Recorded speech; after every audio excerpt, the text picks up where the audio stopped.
हरि ओम।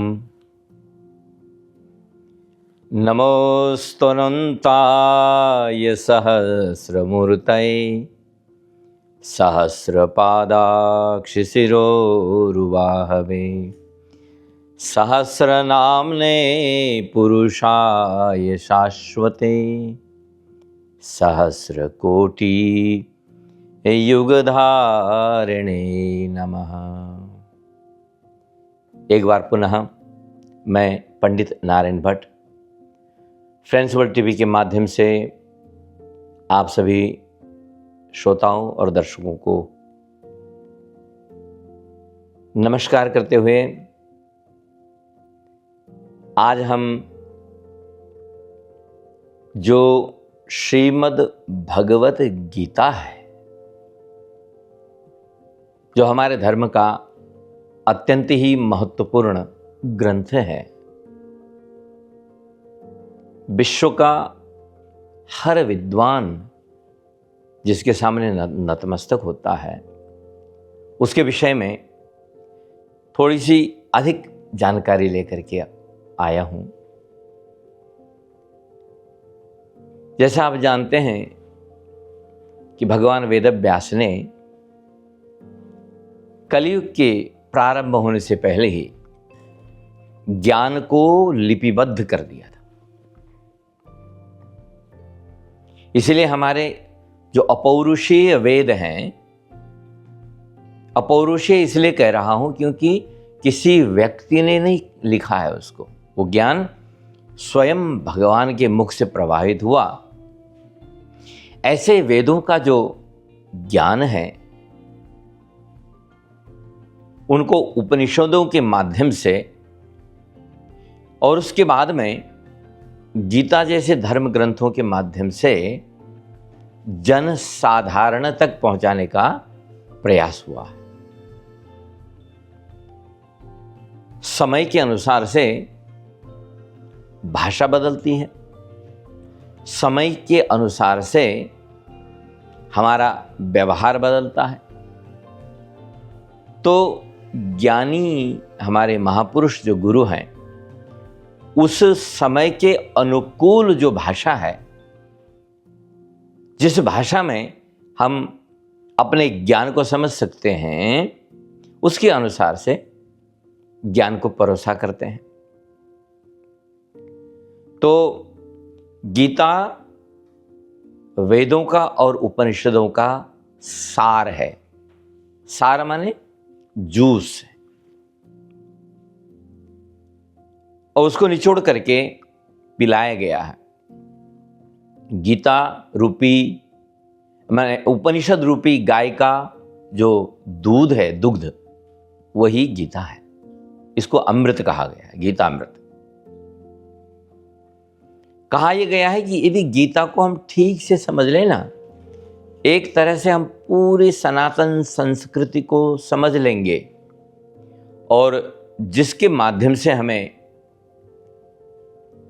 हमारे जीवन में जो कुछ भी चाहिए,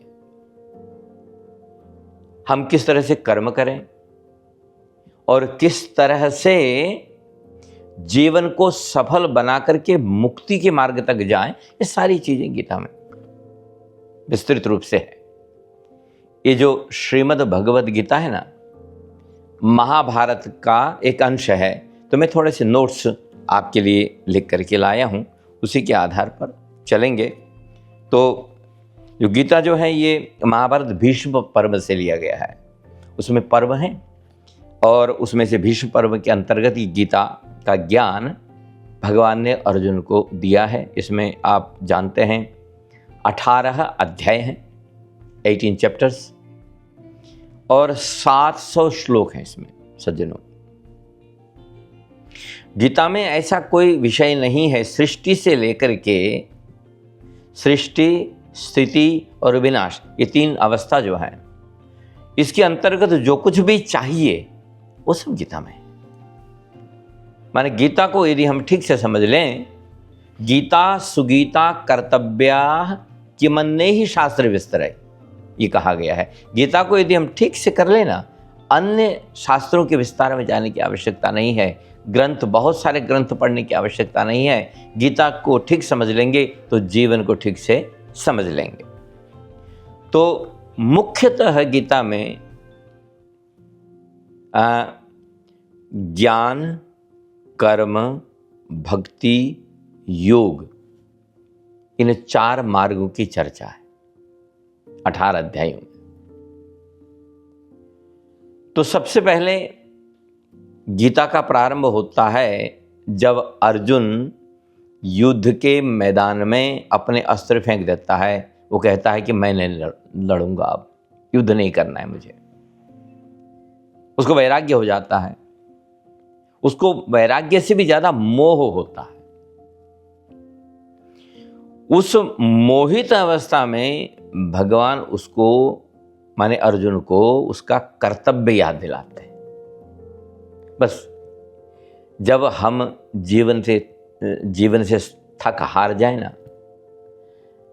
ऐसी निराशा हमारे जीवन में जब आ जाए और कोई राह न दिखाई दे, कोई मार्ग न दिखाई दे, और हताश और निराशा से जब हम भर जाएं, उस वक्त गीता का ज्ञान हमारा उद्धार करने की क्षमता रखता है। जैसे अर्जुन को भगवान ने उसके कर्तव्य में बिल्कुल तत्पर कर दिया।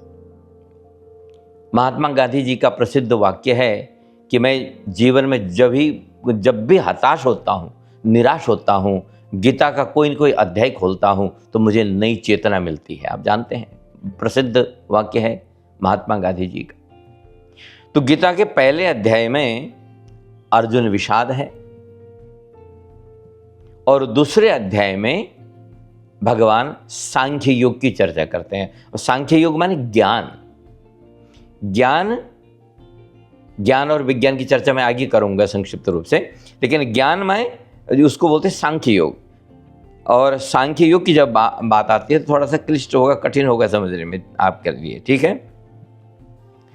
तो सांख्य योग मुख्यतः ये 25 तत्वों के आधार पर पुरुष कैसे बनता है, कैसे हम यहाँ बैठ कर के बोल रहे हैं तो इन 25 तत्वों के आधार पर ही बोल रहे हैं, और उसको जान जाना ही ज्ञान, ये समझ लीजिए। तो 25 तत्व क्या कौन कौन से हैं? सबसे पहले तो आत्मा, जिसको हम पुरुष कहते हैं। फिर प्रकृति, जिसके आधार पर इस संसार टिका हुआ है या बना हुआ है या भाषित होता है या देखा जाता है, जो भी है। बहुत कठिन शब्दों में नहीं जाऊंगा और बहुत गहराई में भी नहीं जाऊंगा। और अंतःकरण बोलते हैं मन, बुद्धि और अहंकार, इनको अंतःकरण कहा जाता है, ठीक है। फिर 5 होती हैं ज्ञानेंद्रिय, जिनसे हमको ज्ञान होता है, जैसे नाक है, जीभ है, नेत्र हैं, त्वचा है, हमारे कान हैं, इनसे हमें ज्ञान होता है। 5 कर्मेंद्रियां हैं जिनसे हम काम करते हैं, जैसे पैर हैं, हाथ हैं, हमारी गुप्त इंद्रियां हैं और वाणी है। ये 5 हैं कर्मेंद्रियां, इनसे हम कर्म करते हैं। फिर इन 5 इंद्रियों के, उनको हम लोग तन्मात्रा कहते हैं। जैसे नाक से गंध का आभास होना, ये तन्मात्रा का काम है। और जीभ से रस का स्वाद लेना, ये तन्मात्रा का काम है। और आँख से रूप का दर्शन होना और त्वचा से स्पर्श करना, इनको बोलते हैं हम लोग तन्मात्रा। ये भी 5 हो गए। उसके बाद 5 महाभूत होते हैं। 5 महाभूत में जैसे पृथ्वी, जल, अग्नि, वायु और आकाश, ये इनको हमको क्या कहते हैं? पंच महाभूत। कभी आपके सामने ये शब्द आए, अंतःकरण, ज्ञानेंद्रियां, कर्मेंद्रियां, तन्मात्राएं, महाभूत, ये शब्द आए ना, तो आप समझ लीजिए कि क्या कहने की कोशिश की जा रही है। इस तरह से दूसरे अध्याय में भगवान ने इन 24 तत्वों के द्वारा जो ये जीवात्मा चलता है, उसकी विस्तृत व्याख्या की अर्जुन को। फिर अर्जुन ने प्रश्न पूछे हैं कि मैं क्या करूं? तीसरे अध्याय में कर्मयोग की चर्चा आई। कर्मयोग माने कर्म क्या है, माने कर्म उसको कहते हैं योगः कर्मसु कौशलम, ये शब्द आया है। कर्म ऐसा कर्म जिसके करने से हम अपने तत्व से, जिसको हम भगवान कहते हैं, जुड़ जाएं, मूल से जुड़ जाएं। हम जीव मात्र अशांत क्यों है? क्योंकि हम मूल से बिछड़े हुए हैं। बिछड़ने के कारण हम अपने अस्तित्व को भूल गए हैं, जिसको हम भगवान कहते हैं। तो कर्म क्या करता है? हमें अपने अस्तित्व से मिला दिया करता है।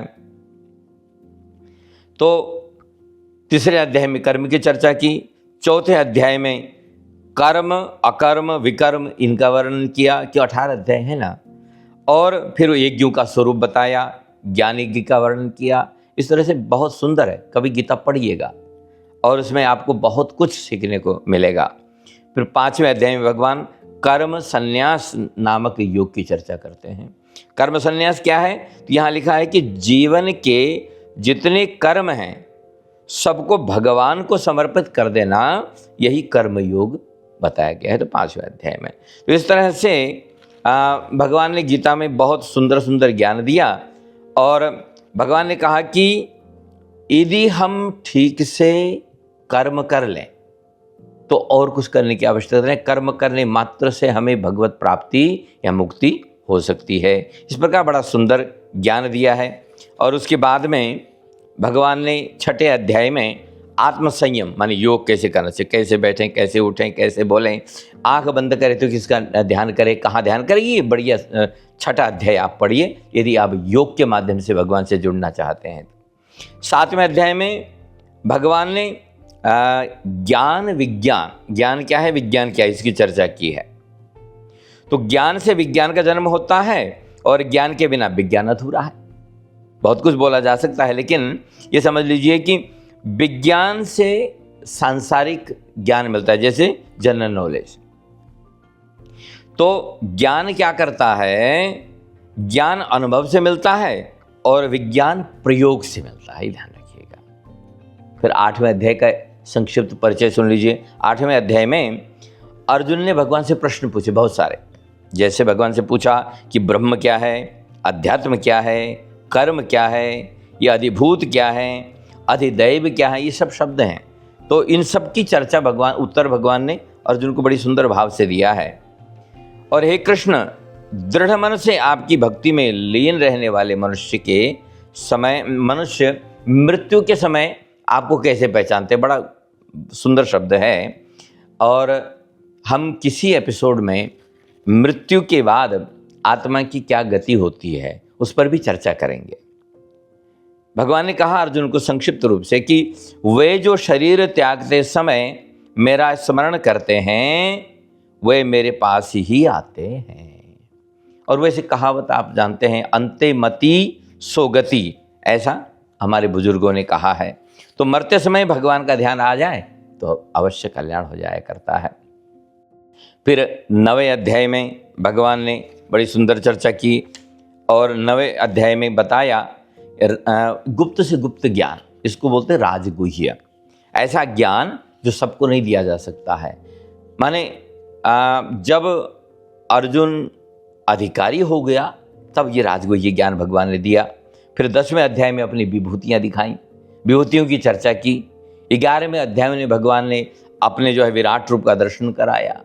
गीता पढ़िए, कहते हैं कि यो माम पश्यति सर्वत्र सर्वम च मयि पश्यति तस्याहम न प्रणश्यामि सच में न प्रणश्यति। जो भगवान को निरंतर अनुभव करता है ना, भगवान कहते हैं मैं भी उसको नहीं भूलता, वो भी मुझे नहीं भूलता है। इस तरह से 12वां अध्याय भक्ति योग है और 13वां अध्याय जो है ये क्षेत्र और क्षेत्रज्ञ का है। 14वां अध्याय सत्व रज और तम का वर्णन है। 15वें अध्याय को पुरुषोत्तम योग कहा जाता है, ज्ञान योग है। 16 सत्र में सत्व रज और तम 3 प्रकार के कर्म स्वभाव की चर्चा है और 18 अध्याय में भगवान ने उपसंहार किया है पूरे ज्ञान का। और अंत में अर्जुन ने भगवान से कहा कि अब आप जो कहेंगे वही मैं करूँगा, और शिष्य बन गया और अपना आत्मसमर्पण कर दिया। तो गीता ने कुल मिला करके अर्जुन, जो कि इतना निराश और हताश हो गया था, अपने कर्तव्य में उसको स्थिर करके खड़ा कर दिया। तो इसलिए गीता अवश्य पढ़िए और अन्य पुस्तकें भी पढ़िए।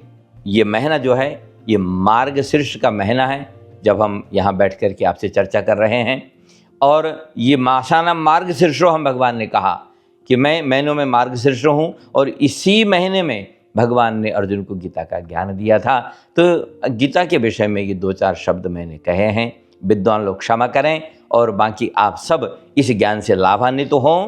तो आप भी सीखिए, औरों को भी सिखाइए, गीता अवश्य पढ़िए। इन्हीं शब्दों के साथ में आप सबसे विदा लेते हैं। जय श्री कृष्ण।